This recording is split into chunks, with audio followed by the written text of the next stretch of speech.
Week 3 of the NFL preseason has officially kicked off just yesterday with the Colts, Bengals, the Bears, and the Chiefs. And tomorrow we'll get to witness our Minnesota Vikings take on the Philadelphia Eagles, in which should be a pretty decent matchup. Again, it is preseason, so you can assume none of our starters are going to play. It's going to be a lot of backup roles, a lot of backup players taking snaps to begin the game and then basically to end the game. So the threes and the fours will be out there. But there's three main positions that could be and will be decided after this game because next Tuesday is the dreadful day where all teams have to go from from a 90-man roster down to the official 53-man roster. So a lot of cuts are going to take place, about 37 of them, okay? And the Bengals already started their cuts today, releasing 11 players. But what three positions are going to be decided for the Minnesota Vikings? Before we get started, make sure to drop a like and subscribe to the channel. It'd be much, much appreciated. So the first position, I think, is a pretty obvious one, even though we don't have a lot of depth at this position. We'll figure out who our starter is actually going to be, and that, ladies and gentlemen, is the right guard position. Now, Ed Ingram has failed to run away with this role, and that is a problem. Despite Dalton Reisner's inability to compete and be healthy, the Vikings still don't appear set on the former LSU product. Ed Ingram has struggled to establish consistency at any point during his professional career, and that hasn't changed this preseason. Remember that I think it was like 2 years ago when we first drafted him. I was super stoked. I thought this guy was going to be the bee's knees, if you will, and he really just hasn't turned out to be much of anything. Really inconsistent, had a lot of penalties his first year, allowed a lot of quarterback hits, it seemed like, his first season. Just, he didn't look like what we thought he was going to, right? We thought he was going to step in there, be the starting right guard, and flourish with the offensive unit that we have, or the offensive line unit that we currently have, which hasn't been great, okay, historically, but it's been trying to get better, which I think Ed Ingram could have been a big part of that, but nothing has really panned out. But Blake Brandel is locked in at left guard, and excuse me, Ed Ingram should be presumed the favorite to start at right guard. Who is rostered behind him and how soon the challenge for his spot remains to be seen. There's a reason we re-signed Dalton Reisner. He played a lot last season. I really like the type of production that he gave.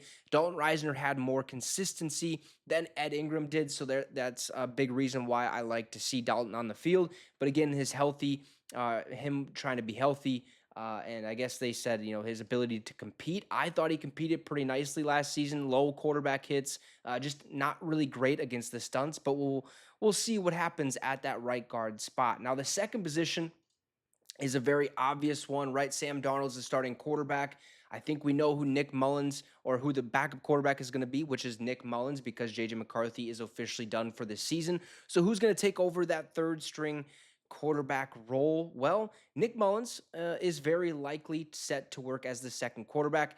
Jaron Hall followed up in an ugly first week with a perfect second one. I wouldn't say perfect, but a good second week.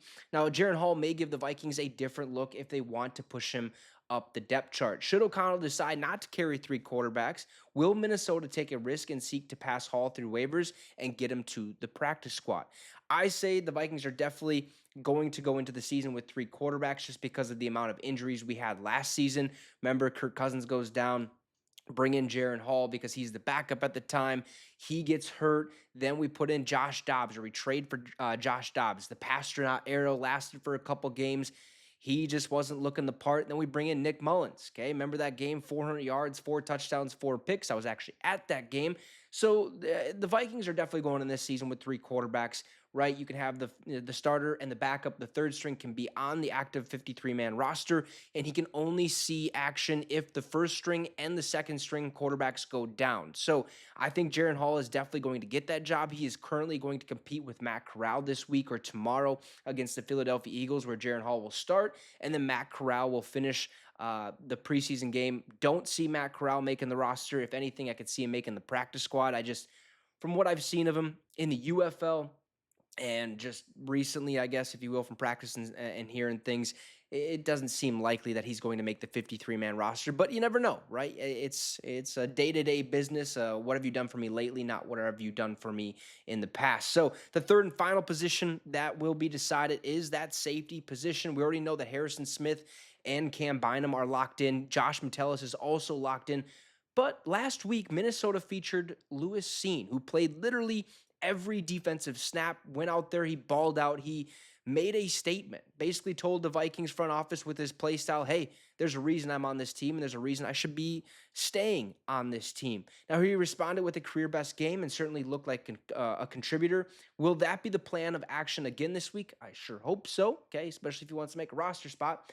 Now, is the goal to see if he's worth rostering or to get a better pick when he is traded before week one, or if he is traded before week one, which we've seen a couple times in the rumor mill that Lewis Seen is a prime trade candidate, right? Drafted first round, 32nd overall from the Georgia Bulldogs, was supposed to be, the guy that was next to the Hitman, right? We have Harrison the Hitman Smith, and then it was supposed to be Lewis the Sledgehammer Seen. Then he has that, gruesome ankle injury. He's missing some time, actually a whole season. Bounced back in a negative way, really didn't do much. This production was ugly, and he only played on special teams. And this season, that could change a little bit if he continues to contribute like he has or like he did last week. So that I would say it's not really the position will be figured out. It's whether or not Lewis Seen will make the roster or not, or if he could be traded. So you guys let me know your thoughts about this in the comment section down below. Drop a like, subscribe to the channel. You get it. Become a member, whatever you want to do. All you got to do is, cheer on the Vikes tomorrow against the Philadelphia Eagles in the final preseason game where careers are going to start and some careers are going to end. That's just that's the name of the game. That's the business of the National Football League. So make sure to subscribe and like. Have a great rest of your day, folks, and Skol Vikes.